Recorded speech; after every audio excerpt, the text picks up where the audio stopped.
Olá a todos, como é que estamos? Sou eu novamente, Helder de Araújo, no seu canal Luz no Fim do Túnel. Hoje, 6 de maio de 2024, são 7 horas da manhã na capital paulista, uma segunda-feira, um dia mais ou menos quente, por volta aí de 30 graus em São Paulo. Hoje falarei sobre o poste de dança da Madonna e também aquele acontecimento lá sobre o sequestro de criancinhas na Ucrânia. E também falarei sobre a importância geopolítica da água, principalmente no Brasil. Bom, primeiramente vamos falar aí sobre a função da arte. Qual que é a função da arte? Seria transgredir? Seria revolucionar? Seria se rebelar contra o sistema? Muitas pessoas repetem isso daí, né? Que a função da arte é a transgressão, a arte como transgressão, como quebra de tabus. Seria uma perspectiva artística decadente essa visão, né? Própria do europeu cosmopolita blasé. Blasé é um indivíduo que já viu tudo, né? Que nada para ele mais novidade. Ele já está entediado com a grande arte, com a arte da era clássica.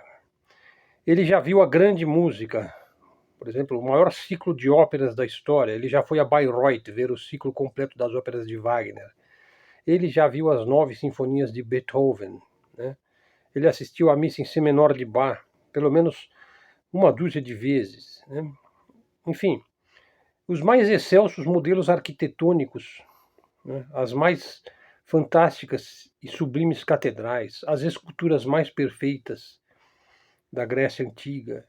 Tudo isso para ele é coisa assim dispensável.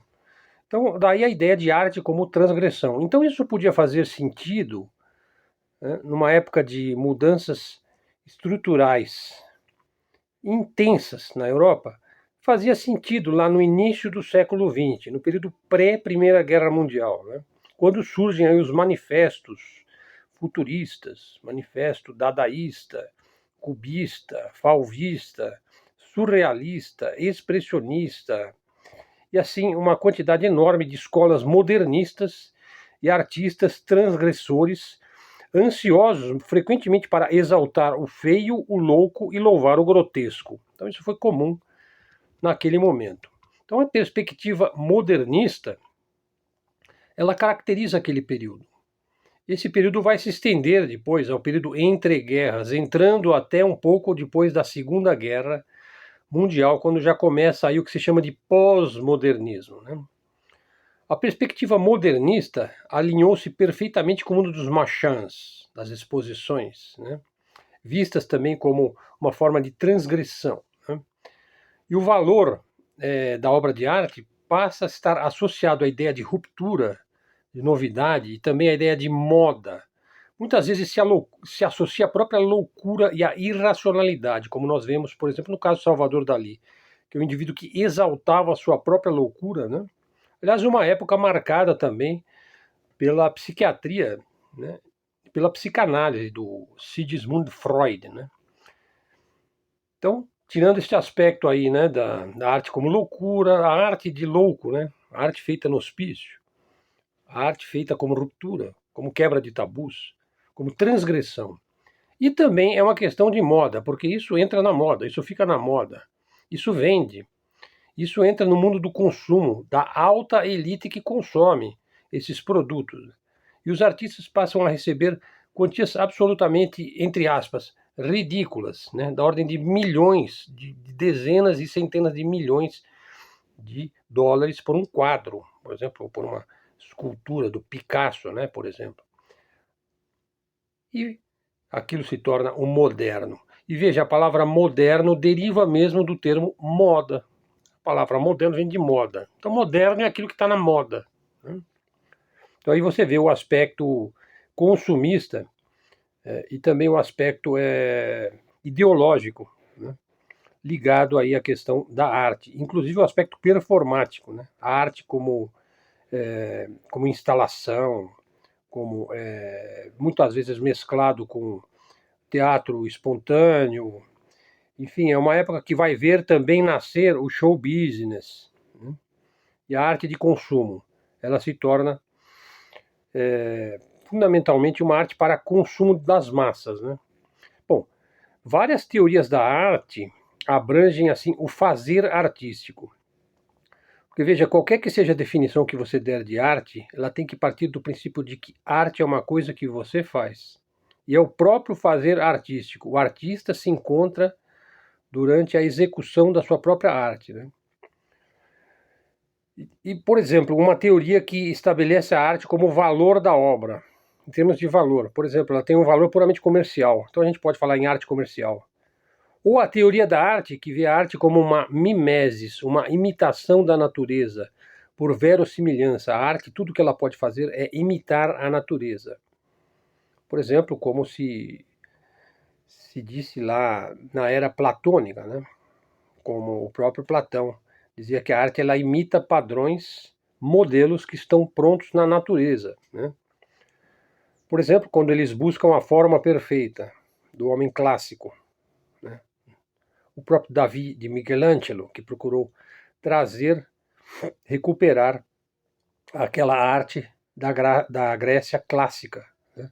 Para o chamado Renascimento europeu, sobretudo italiano, né? Ou a arte como a expressão do mundo interior, como uma forma de você expressar aquilo que você está sentindo, o seu mundo sensível, os seus sentimentos, as suas emoções. Quer dizer, isso está muito presente também na arte aí de um Dalí, né?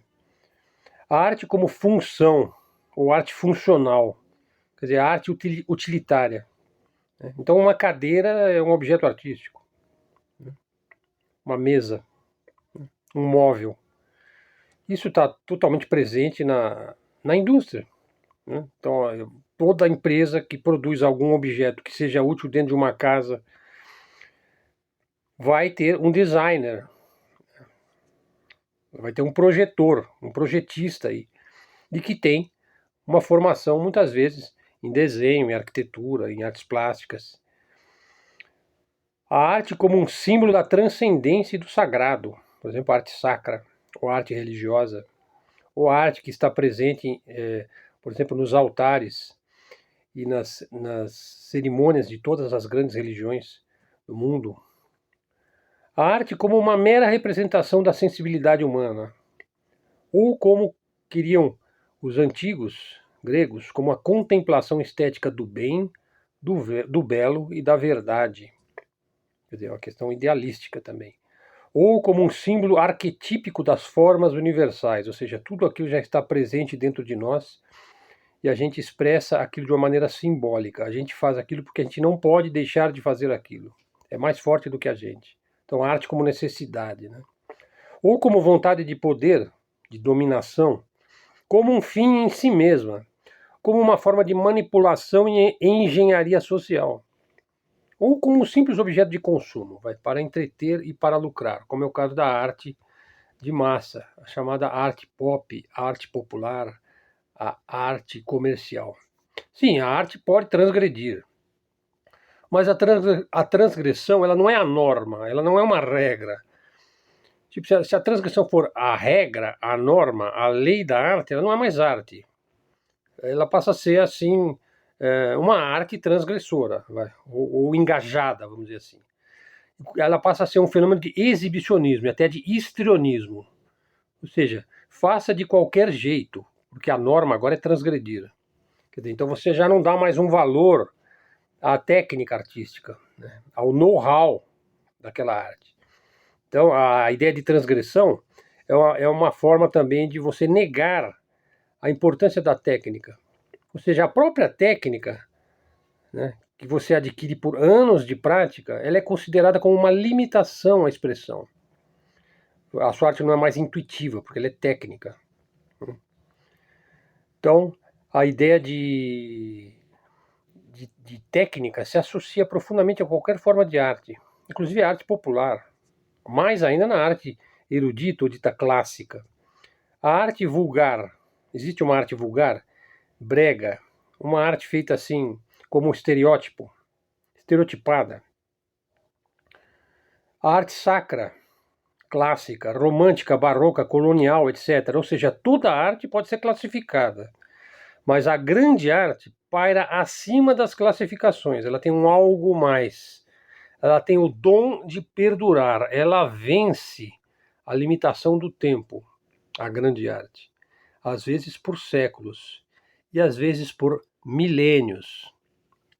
Agora falar daquela cantora, hein? Vamos lá, vamos entrar aqui no assunto. Eu fiz um preâmbulo para falar de arte, de transgressão, de moda, de arte de massa, de arte de consumo, e agora eu vou falar de uma velha gringa que esteve aqui celebrando sua carreira aqui na praia de Copacabana, no Rio de Janeiro. Veja, a esquerda e liberal já entrou dizendo que ela é a Che Guevara feminina. Talvez ela seja a Rosa Luxemburgo reencarnada, ou seja, ela é a verdadeira transgressora, a verdadeira revolucionária. Madonna é uma artista. O que ela faz pode ser chamado de arte? Sim, claro, mas é classificável. Como toda arte, aliás, é classificável. Veja, agora fazer aqui uma crítica, talvez muitos vão dizer, nossa, você está sendo muito moralista, né? Não, eu vou procurar descrever os fatos exatamente como os vejo. Veja, ela é uma velha gringa, apoiadora, muito alegre de Israel. A sua arte é uma espécie de libidinagem grupal, feita no palco. É uma arte de deboche. Não toda ela, mas boa parte dela, né? É uma espécie de exacerbação do paganismo, que chega ao nível do satanismo, do satanismo explícito, glamourizado, é um satanismo glamourizado. A mim, na verdade, nunca me impressionou muito como expressão artística, mas eu vou procurar descrever como eu vejo esta cantora. Veja, aí vai se falar em revolução dos costumes. Nossa, ela revolucionou os costumes. Ela promove os direitos humanos das minorias. Veja, a grosso modo, você tem aí uma garota que rebola num mega palco, cheio de efeitos mirabolantes, firulas circenses. Ora, há uma outra garota que rebola no mastro do clube noturno, que é a prima pobre. Mas não, a Madonna Nossa Senhora do show business é a prima rica. Né? A prima pobre está lá no clube noturno, na boate, né? Na casa de show, em volta de um mastro, né? Fazendo a sua dança erótica. Já a Madonna, ela faz isso num outro nível, no nível do grande show business, é a prima rica, né? As letras das músicas misturam assim muitas vezes uma devoção quase que carola com imoralidade explícita, né? Pode ser uma crítica ao consumismo, a letra, ou pode ser uma apologia do empoderamento feminino. Talvez seja uma crítica ao materialismo, que nós nos tornamos materialistas. Ela é material girl, né? Muitas vezes é uma exaltação do gaysismo, né? Ou a letra pode exaltar o uso de drogas, o vício em drogas ilícitas como algo meritório, algo desejável, algo que faz de você um transgressor, né? Um indivíduo que está na moda, né? Bom, o fato é que a cantora é um símbolo da cultura americana. Representa a glorificação explícita do American Way of Life. É todo o esplendor business e transgressor e artístico do mundo neoliberal. Modelo almejado para o mundo todo. E a praia de Copacabana lotou. Bom, pessoal, continuando aqui, vou entrar no assunto agora. Eu vou aproveitar uma matéria do Lucas Leiroz, que aliás ele se inscreveu no nosso canal. O inteligente Lucas Leiroz, que é ligado também ao Nova Resistência do Rafael Machado, abordou esse assunto. Então eu vou aproveitar o texto dele e já dou o devido crédito da fonte, né? Veja, eu já abordei esse assunto neste canal. Vamos tentar lançar uma luz aqui um pouco mais penetrante nesta narrativa sobre o sequestro de crianças pela Rússia na Ucrânia. Veja, é mais uma mentira dentro da infinidade de mentiras que caracterizam a mídia ocidental e que faz parte aí da própria guerra de informações, de tentar colar o mal no inimigo e se fazer passar como o supremo bem, o limpo, o cheiroso, né? o Rambo, o salvador da pátria, né? Recentemente, várias crianças que a mídia afirmou foram capturadas pelos russos, elas foram encontradas na Alemanha. Veja, mas elas não tinham sido capturadas? Então como é que elas foram encontradas assim? Veja, essa acusação falsa serviu como uma evidência contra o presidente Vladimir Putin, a tal ponto que ele foi condenado pelo Tribunal Penal Internacional como se o líder russo fosse um raptor de menores. Ele está envolvido aí com gangues de sequestros e de vendas de seres humanos e tal. Bom, no dia 17 de abril, o chefe da polícia alemã anunciou que 160 crianças ucranianas que tinham sido dadas como desaparecidas do território ucraniano foram encontradas na Alemanha. Autoridades ucranianas confirmaram que eram as mesmas crianças raptadas por Vladimir Putin. Inclusive, felicitaram os alemães, comemoraram o sucesso na localização das crianças.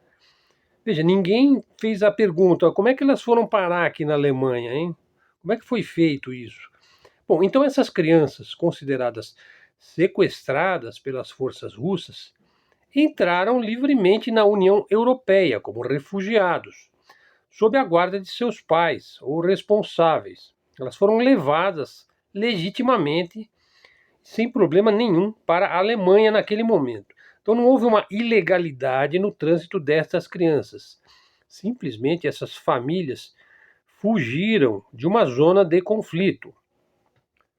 As tais autoridades ucranianas, em vez de investigar o paradeiro das crianças, decidiu que foram capturadas por Moscou. E começou a espalhar isso daí, usando o método Goebbels, né? Repita uma mentira 1.000, 10.000, 100.000 vezes até ela virar uma verdade. Bom, a gente sabe que nenhuma mentira jamais vira uma verdade. Uma mentira repetida é uma repetição de uma mentira. Nunca vai passar disso. Apesar que muitos incautos acabam acreditando e repetindo aquilo lá. Até que um dia aquilo cai por terra e o indivíduo esquece o assunto, né? E assim acusou-os, né? Ou seja, acusou Moscou daquilo que ele está acostumado a fazer desde sempre, né? O famoso acuse-os do que você é. Sim, a Ucrânia está envolvida em tráfico e prostituição de menores. Isso é bastante sabido pela Interpol, pelo FBI e por algumas instituições onde ainda existe alguma coisa que a gente sente quando a gente pensa em polícia, né, e investigação, né? Bom, no decorrer aí do conflito da Operação Militar Especial Russa na Ucrânia, existe o procedimento habitual da evacuação de civis de áreas críticas. Isso é comum numa guerra. Então, crianças, mulheres, idosos são sempre retirados preferencialmente pelas forças russas em zona de operação militar. Ou seja, é normal retirar civis de linhas de frente bélicas. Ao contrário do que propaga a ridícula propaganda anti-russa, russofóbica, Moscou é bastante cuidadoso com os civis, devido à sua doutrina militar, que é muito clara no que tange a como se deve proceder na guerra e nos conflitos bélicos. Veja, a doutrina militar russa, por definição, diz que a guerra é travada contra forças bélicas. São forças militares profissionais lutando contra forças militares profissionais, jamais contra civis. Por exemplo, como fazem os judeus israelenses em Gaza. Então, ali não se trata de guerra. Ali não se trata de guerra, se trata de outra coisa. Ou, por exemplo, como fazem os batalhões nazistas ucranianos. O batalhão Azov, né, que trucida civis. Né? Inclusive, essa foi a causa da guerra, né, da Ucrânia. Ou como fazem grupos apoiados por baixo do pano, chamado proxy, pelos americanos. Por exemplo, o ISIS, né, também conhecido aí como Estado Islâmico. O próprio Estados Unidos, quando invade outras nações, ele joga bombas na cabeça de civis, como ele fez no Iraque, no Vietnã, né, como ele fez no Japão. Né, ele joga bombas na cabeça desses civis. Quer dizer, isso não é guerra, né? É outra coisa. Naturalmente, as forças ucranianas não conseguem ou não querem tomar cuidado com os civis, né? O fato é, continuando, olha, não há desaparecidos entre os civis resgatados ou deslocados pelos russos. Não, eles deslocam os civis conforme a sua doutrina militar, né? Agora, do lado ucraniano, a situação é bem diferente. Dado o elevado nível de instabilidade política, Kiev não consegue controlar o fluxo migratório e os próprios ação aí do deslocamento dos refugiados. Daí que o governo do Zelensky não tinha informação sobre essas 160 crianças em países europeus. Eles não monitoram as informações. Eles não têm como se informar devidamente do que está acontecendo, né? Mas a coisa é pior. O regime de Kiev é acusado frequentemente de crimes contra crianças. Contrariamente às acusações feitas pela demagogia aí russofóbica, no caso da Ucrânia, há muitas provas e evidências concretas de que tais crimes são realmente cometidos na Ucrânia por ucranianos, ou não vou mais dizer que são ucranianos, são quadrilhas. Você deixa de ter uma nacionalidade quando você se torna um pária, um mercenário, né, um traficante, né? Existem vários relatos de jornalistas investigativos e testemunhos locais sobre crianças russas capturadas no Donbass, quando controlado pela Ucrânia, porque o Donbass foi dominado agora pela Rússia. Crianças que são vendidas no mercado negro internacional, compradas por redes de pedofilia. Mas é ainda pior, se é que é possível.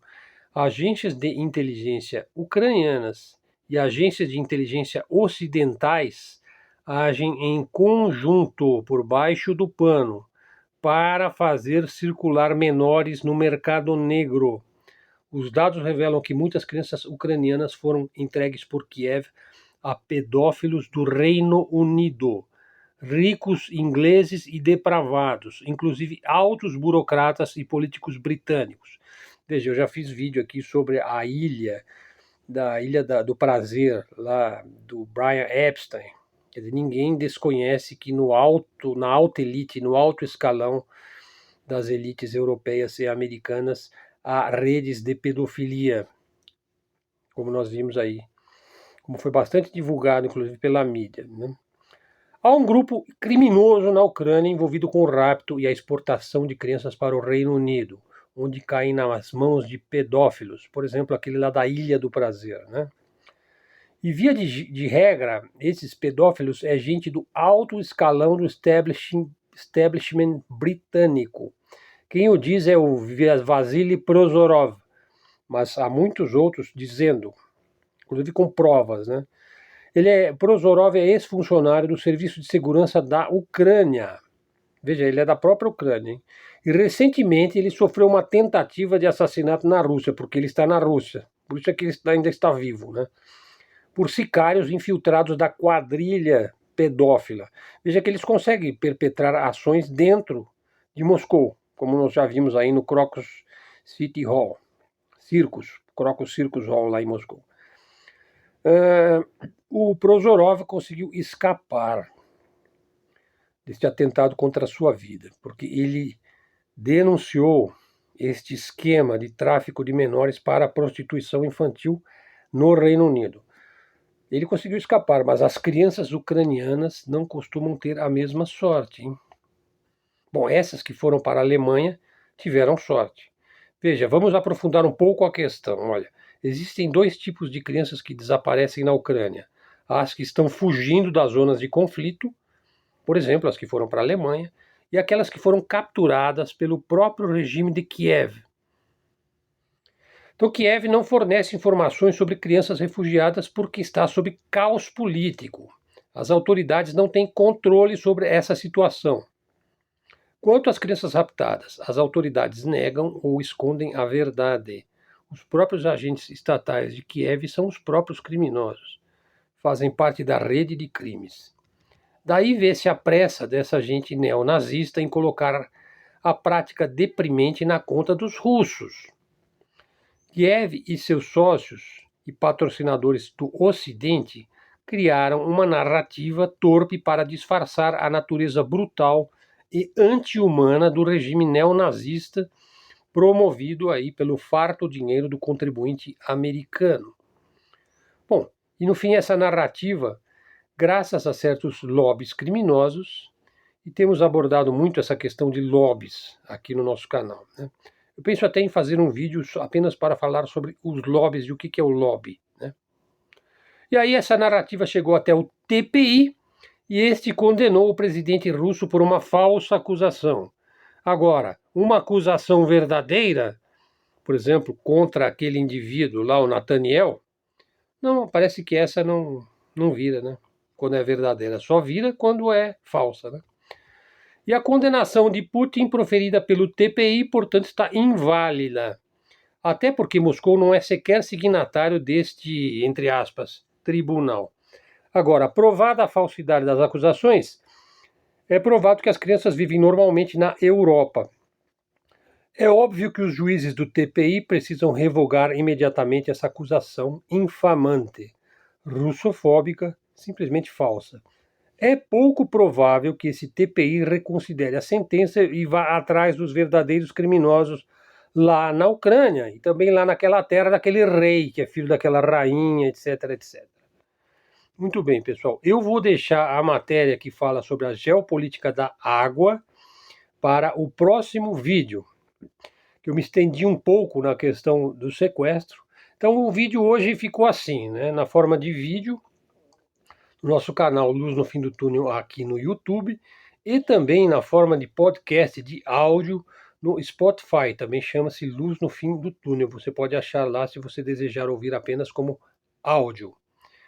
Então, a primeira parte do vídeo eu falei sobre a arte, a função da arte, classifiquei a Madonna e o show da Madonna, e depois a segunda parte eu desfiz aí aquela acusação falsa contra o presidente da Rússia e mostrei que a coisa é muito mais embaixo e muito mais nefasta do que se pode imaginar, e para variar, o ocidental, o indivíduo que fica exaltado com o show da Madonna, né? Ele, a sua elite está envolvida com coisas que o show da Madonna representa muito bem. Se você assistir o show, você vai ver alusões a esses tipos de práticas, né? Bom, enfim, é apenas uma constatação de fatos. Nosso canal é canal de livre expressão, de livre comunicação, canal de mídia alternativa e de mídia independente. Reitero que a única mídia hoje que te mostra um pouco da realidade do mundo que nós vivemos é a mídia alternativa, é a mídia independente. E prestigiem o nosso canal, o nosso vídeo aí, onde eu falo que a Rússia vence o Ocidente numa guerra sem a ajuda da China. Se não me engano, é da quinta-feira passada. Ela está aí na nossa lista de vídeos e é o vídeo campeão de visualizações. Aí já passa de 3.000 visualizações. O canal está com 300 e tantos seguidores. Seguidores esses que nos prestigiam e que apreciam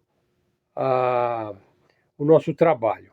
A coleta de informações é feita na própria rede social, bibliografia, fontes que são, vamos deixar a modéstia de lado, são as melhores fontes que você pode encontrar na internet. Geralmente eu faço um resumo, faço uma revisão, reviso a revisão, né? Então, mesmo que eu pegue uma matéria, digamos, do Pepe Escobar ou do Rafael Machado, ou qualquer que seja a fonte, ela vai ser refeita para o tipo de elocução que eu faço aqui no nosso canal, para que fique com a nossa cara e com o nosso jeito, né? Então o texto é trabalhado ali no blog Helder Araújo.